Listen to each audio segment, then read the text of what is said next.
Ya, gitu ya kembali Kak. di Market Review dan masih berbincang bersama Ibu Afiliani, ekonom senior Indef. Bu Afi, untuk memastikan penggunaan utang untuk sektor yang produktif, yang perlu dipastikan adalah serapan anggarannya gitu ya. Di daerah kita ada PR yang nggak selesai-selesai, kemudian juga di kementerian dan lembaga juga seperti itu. Dan biasanya mendekati akhir tahun ada spending yang ekstra. Ini Nah, kemudian biar mendapatkan rapor serapan anggaran yang cukup ideal lah di awal tahun begitu ya, tahun 2021. Ini kemudian akhir tahun ini jadi pembuktian. Pola kayak gini tuh terus berulang, dan apa yang harus diperbaiki supaya pola seperti ini tidak berulang, Bu Afi? betul. Harusnya memang pada triwulan 1 itu sudah 30%, sehingga pada triwulan 4 itu sudah 100%, mestinya gitu ya. Tapi biasanya pada triwulan 1 tuh memang seringkali masih rendah, bahkan mungkin di bawah 10% ya. Sehingga proyek-proyek di masyarakat atau di swasta pun juga akan dirasakan sama dengan pemerintah. Karena biasanya sebagian besar dari pemerintah itu akan bergulir ekonominya kepada masyarakat, walaupun anggaran pemerintah itu dalam PDB cuma 11%, tapi multiplier efeknya tuh tinggi gitu ya. Nah, memang ada persoalan, satu adalah biasanya kalau sudah di anggaran disetujui itu ada DIPA. Jadi ada daftar isian dulu anggaran. Nah, itu prosesnya cukup panjang, sehingga membutuhkan kira-kira waktu 2 bulanan gitu. Nah, ini yang menurut saya belum direformasi dalam birokrasinya, terutama dalam membuat belanja ya. Contohnya kemarin Dana PEN. Dana PEN itu sudah disetujui 695 triliun. Tapi ketika itu harus dibagi-bagi lagi ke departemen dulu. Lalu masuk DIPA, baru keluarnya lebih dari 2 bulan. Akibatnya apa? September itu baru 45% keluar dari PEN itu. Kan berarti nggak sesuai dengan kondisi yang sedang dibutuhkan cepat gitu ya. Nah, itu satu masalah itu ya. Jadi prosesnya cukup lambat. Yang kedua adalah masalah data ya. Kayak kemarin kenapa orang miskin itu datanya nggak ada, ya karena kita belum punya data yang jelas tentang orang miskin. Apalagi orang yang gajinya di bawah 5 juta, itu tidak punya data. Akhirnya menggunakan BPJS Ketenagakerjaan. Jadi menurut saya mungkin data itu harus juga disiapkan, sehingga ketika ada krisis atau ketika ada policy-policy itu bisa dilakukan ya. Nah, yang ketiga ini penting. Kenapa? Sekarang ini harusnya sistemnya insentif aja. Jadi nggak perlu semuanya tuh disubsidi atau diberikan anggaran. Karena biasanya kalau pemerintah kasih anggaran, satu biasanya nggak jadi apa-apa. Bahkan anggaran itu dianggap bagi-bagi duit ya. Jadi menurut saya mendingan pakai insentif atau disinsentif gitu. Nah, ini yang mungkin perlu dirubah, sehingga nanti anggaran itu akan banyak yang bisa dimanfaatkan. Karena kalau insentif dan disinsentif itu biasanya multiplier efeknya lebih tinggi terhadap ekonomi. Baik. Gitu. Itu 3 hal yang menurut saya perlu diperbaiki. Baik, mengenai program pemulihan ekonomi nasional akan dilakukan realokasi, dan ini pun kondisinya belum fix, akan cair hingga akhir tahun 2020 begitu. Sebetulnya dari point of view kementerian dan juga lembaga, bagaimana soal realokasi yang masih cair sampai dengan akhir 2020? Bagaimana mereka kemudian dapat memetakan ataupun memapping program-program yang tentu saja akan didanai oleh anggaran tersebut, tapi secara alokasi ini masih cair, Bu Afi.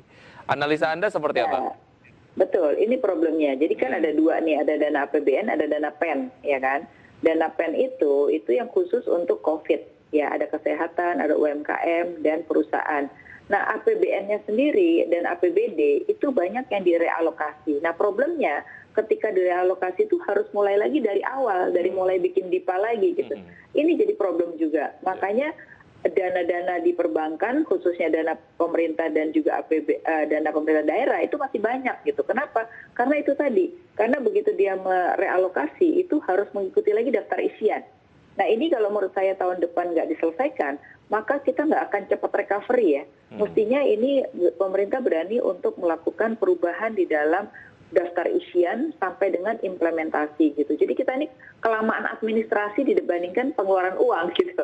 Dan ini nggak berubah dari zaman dulu sampai dengan zaman sekarang gitu ya. Padahal kita sudah bicara reformasi, kita sudah bicara tentang banyak hal tentang perubahan. Tapi nyatanya nggak begitu gitu. Nah, ini yang menurut saya juga heran. Kenapa nggak bisa merubah hal-hal semacam ini? Padahal kita udah bikin omnibus law. Jangan-jangan omnibus law ntar nggak jalan karena birokrasinya juga nggak jalan gitu.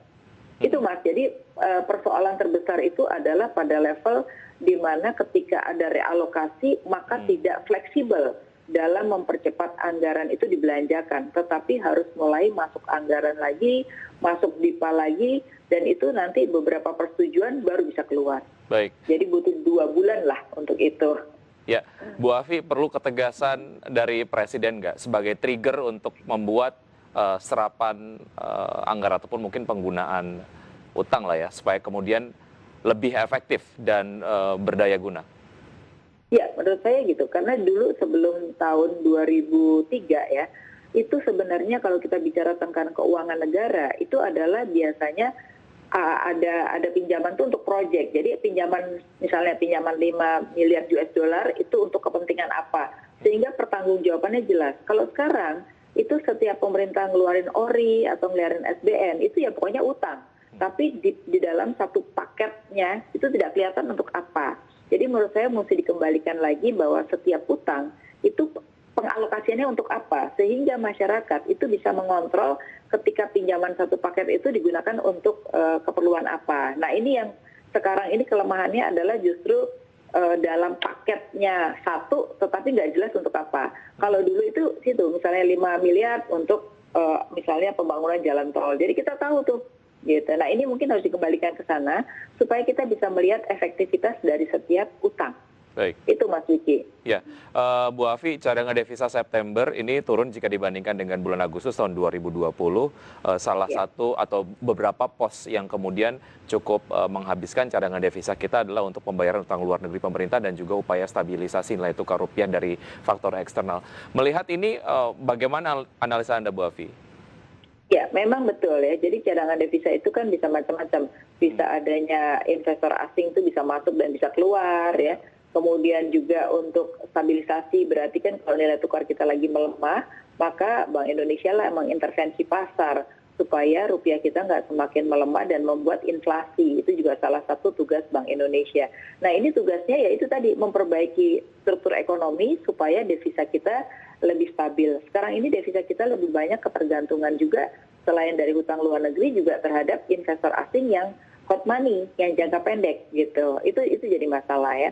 Nah yang kedua adalah tadi kalau kita membayar hutang kan bukan hanya hutang pemerintah, juga hutang swasta. Yeah. Swasta itu akan meminta dana dari pemerintah juga karena banyak swasta yang meminjam dolar tetapi menghasilkan rupiah kan gitu.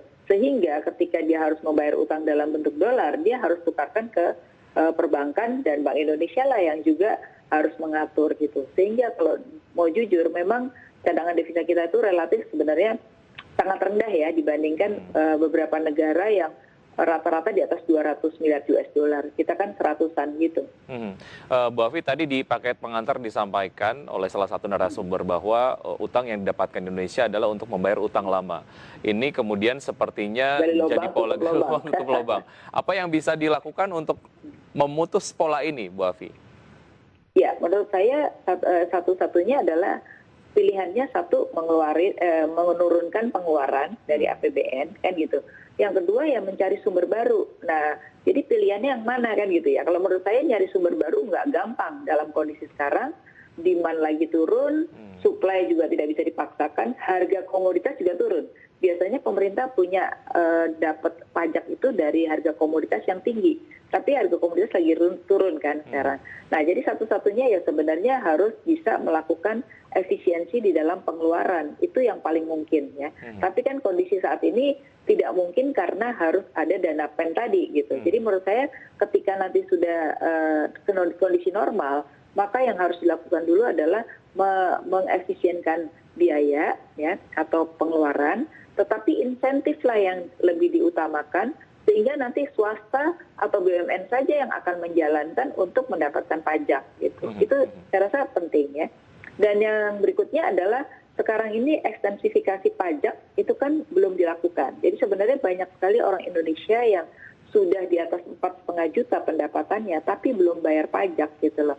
Nah, karena self-assessment, jadi kebanyakan orang tuh belum sadar pajak. Nah, ini menurut saya perlu juga digarap karena sebagai warga negara yang baik kan harusnya bayar pajak, tapi ternyata masih banyak yang belum bayar pajak. Gitu Mas Vicky. Ya, salah satu yang hal yang menjadi concern adalah bagaimana sebetulnya kemampuan Indonesia sendiri untuk membayar utang.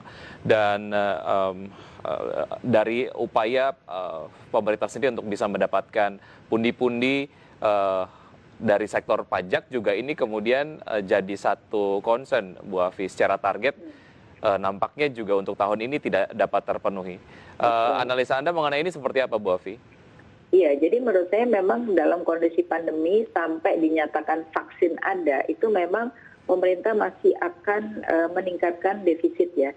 Bahkan kalau kita lihat di dalam undang-undang atau perpu yang sudah disetujui itu pemerintah sampai 2022 itu dibolehkan defisitnya di atas 3%.